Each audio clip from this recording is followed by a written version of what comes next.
Assalamualaikum warahmatullahi wabarakatuh. We are from Group 4 who would like to present about the cooperative society. My name is Nushakina binti Said. Before starting our discussion, we should know why the cooperative society is being created. While the cooperative society formed as a means of protecting the interests of the weaker of the society against exploitation and oppression by the economically strong and powerful section. It represents that form of business organization in which individuals come together voluntarily and on equal basis for further their common interests. So, cooperative society means any society registered under the Cooperative Societies Act 1993. It is incorporated under Companies Act 2016. Cooperative society is a voluntary association of persons with common needs, unrestricted membership, and collectively owned funds. It comprises of ordinary wages earners, producers, and consumers. The primary objective of the cooperative society is not earning profit but mutual help. This means that it attempts to serve the people who form it, that its member, and for this available resources are pulled from the members, and then these resources are utilized in an effective manner, and then the benefit received a share with one another. It works on the principle of each for all and all for each. To form a cooperative society, people come forward as a group who are driven by the need to protect their economic interests. Capital of the society is contributed by its members through issue of share. Next, because we know cooperative society is one of the good things, so under income tax, they will get a special incentive. The Act accords special incentive to cooperative society co-op to promote the development for the benefits of the community. All the registered co-op are exempt from tax on all its income for a period of 5 years commencing from the date of registration of such co-op. After the first 5 years, it will continue to be tax exempt on all its income if the co-op having member funds of less than 750,000 at the first day of the basis period for the year assessment. So, as we know, after 5 years, if the members fund is less than 750,000, it will continue to be accepted from tax. So, members fund can be defined as a paid-up capital in respect of share and subscription of the members. It is also exclude the bonus share issue out of capital reserve created by the revaluation of fixed asset. So the second is statutory reserve funds, and then reserve balance of share premium account and balance of profit and loss appropriation account. So that's all from me. Move to the next presenter. Thank you. Assalamualaikum warahmatullahi wabarakatuh. I'm Rosmalina binti Abdul Rahman. One of member this group will explain for the next topic is accessibility of receipt. Received by a cooperative, how to treat the taxation received dealing with member when the cooperatives receive the income related to member, so the situation will be used. Principle of mutuality will apply for the contribution made by members only. Such contribution is entrance fee, membership fee, or contribution fee will not be income in the hands of the co-op because of the contribution gives members. The second, business income. When cooperatives carries of business dealing, income will be subject to income tax, and for the primary purpose is profit seeking. It means when they open the cooperative. And second is business income. When cooperatives carries of business dealing, its income will be subject to income tax. For the primary purpose is profit seeking. It means when we open the cooperative at the same time the co-op doing the business and get the income, and the treatment for the tax will be subjected to tax. And the third one is investment income. When cooperative is not tax exempt, the investment income of rental derived by the cooperative will be subject to tax under normal rules. It means when the cooperative is not to be subject to the tax because of more than for the first 5 years, and member of assessment fund at the first day of the basic period is more than 750,000. The co-op will be subjected to tax. Therefore, business income, rental income, as well as investment income received by co-op will be treated similarly to other business. Now we're going to look for the next topic is carry forward capital allowance and losses during the tax exempt period. The objective is granting tax exempt status to cooperative societies under Para 12 exemption for a period for 5 years as to confer a benefit on the members of the society. Para 12 is silent on the level income eligible for exemption, including gross, adjusted statutory aggregate, total or taxable income.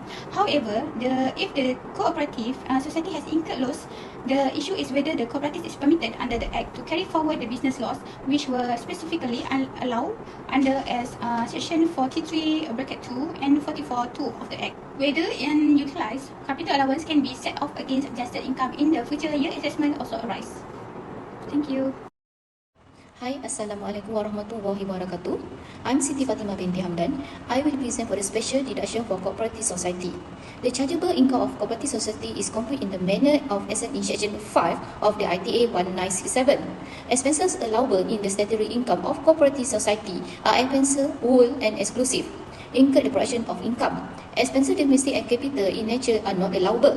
In ascertaining the chargeable income of cooperative society, special deduction given under paragraph section 65A sub A and 65A sub B. Under section 65A sub A, the amount to be deducted from the total income which has been transferred or paid by the cooperative society, which is the element of statutory reserve fund, education institution, cooperative organisation established for the furtherance of cooperation principle, cooperative education trust fund, cooperative development trust fund. But the amount of maximum deductible allowable under this paragraph shall not exceed 25% of the audited net profit. Now we're looking for the section 65A sub B, which is the amount of deductible is equal to 8% or any percent as may be described of the member fund. Member fund as defined under paragraph 12, section 2, sub 2 of schedule 6 of the ITA 1967, which is under element paid capital, statutory reserve fund, reserve, which is the other than capital reserve, balance of share premium account, balance of profit and loss preparation account.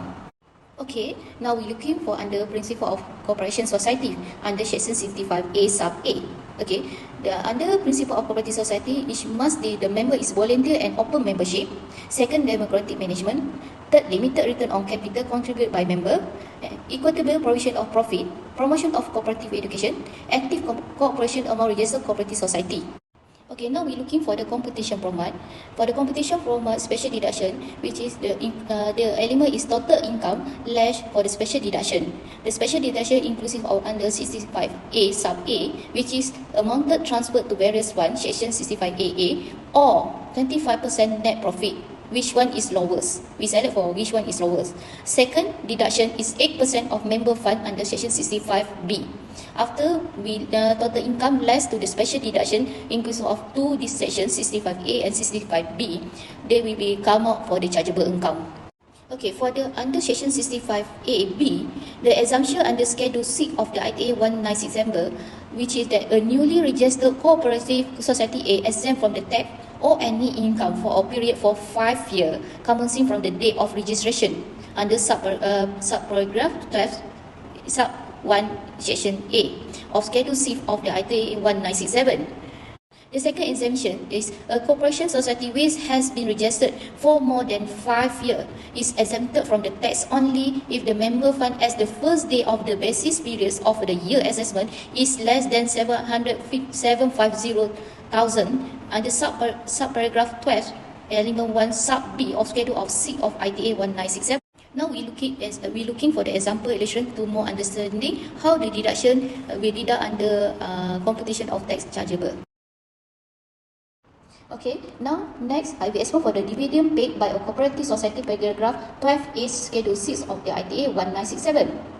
Any dividend paid, credited or distributed to any member of a cooperative society is exempted under paragraph 12A. Schedule 6 of the ITA 1967, regardless of whether the cooperative society is exempted from the payment of income tax or otherwise. Okay, thank you. Hi, my name is Nur Nabila binti Nizam. Today I am going to present about interest paid by cooperative society. Effective from 30 August 2008, by referring to the Income Tax Exemption Number 7, Order 2008, this order grants tax exemption to both members and non-members who are resident, covering gains or profit, interest income, bonuses and bonds-related earning from money deposited with a cooperative society. For instance, profits from cooperative society investment, interest income on deposit, bonuses and income from associated bonds are all exempt. This tax incentive aims to encourage financial participation in cooperative society, providing individuals with a favorable environment for saving and investment. So for the next slide, we will go through the Income Tax Exemption Number 7, Order 2008. The Income Tax Exemption Number 7, Order 2008 stipulate specific exemption for both non-resident and resident. For non-resident, income tax on interest is waived for bank kerjasama Rakyat Malaysia Berhad during specific assessment. Meanwhile, residents enjoy exemption on interest from investment or financing activities involving bankers' acceptance on repurchase agreement. The order extends to gains, profit, interest, or bonuses derived from deposit held in specific institutions, such as licensed bank, Islamic bank, and lembaga tabung haji. The exemption encompasses interest deposit or those under the Islamic banking scheme, fostering a tax advantage environment for a diverse range of financial activities. Next, we will go through about tax administration. So, Section 77A of the Income Tax Act 1967 falls under tax administration for cooperative society. This section states that every company, trust body, or cooperative society shall, for each year of assessment, furnish to the Director General a return in the prescribed form within 7 months from the date following the close of the accounting period, which constitute the basis period of the year of assessment. So in this slide, I will explain more about Section 77A of the Income Tax Act 1967. So based on this act, we know that cooperative society are required to submit their income tax return form, and the short form is ITRF, specifically Form C1 to the Director of the Inland Revenue Board, which is IRB. This submission deadline falls within 7 months from the date following the close of the accounting period. It is essential to note that even if a cooperative society is eligible for tax exemption during a given assessment year, the ITRF must still be submitted. This process ensures the determination and declaration of adjusted income, adjusted loss, and capital allowances for the year assessment, maintaining regulatory compliance and transparency in financial reporting.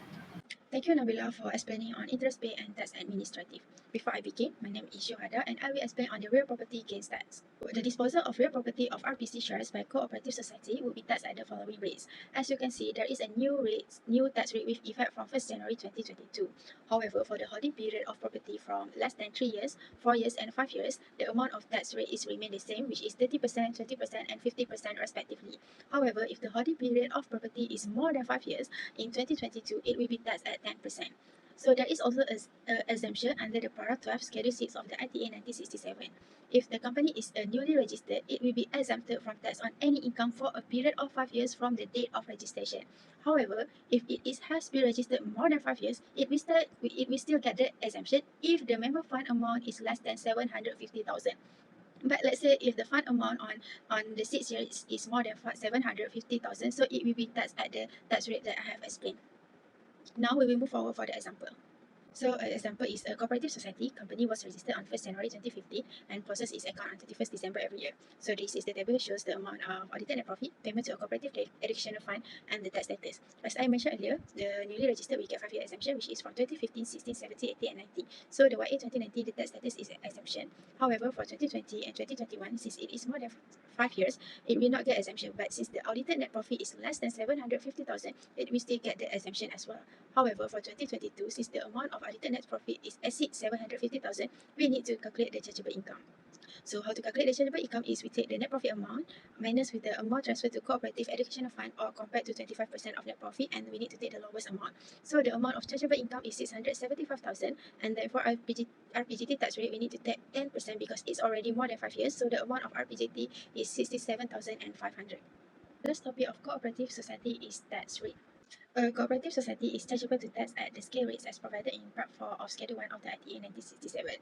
As you can see in the table, this is the tax rate from the LHDN website. So there is a category, chargeable income, tax payable calculation, tax rate, and also the amount of income tax payable, which is, I will explain the example on the next slide.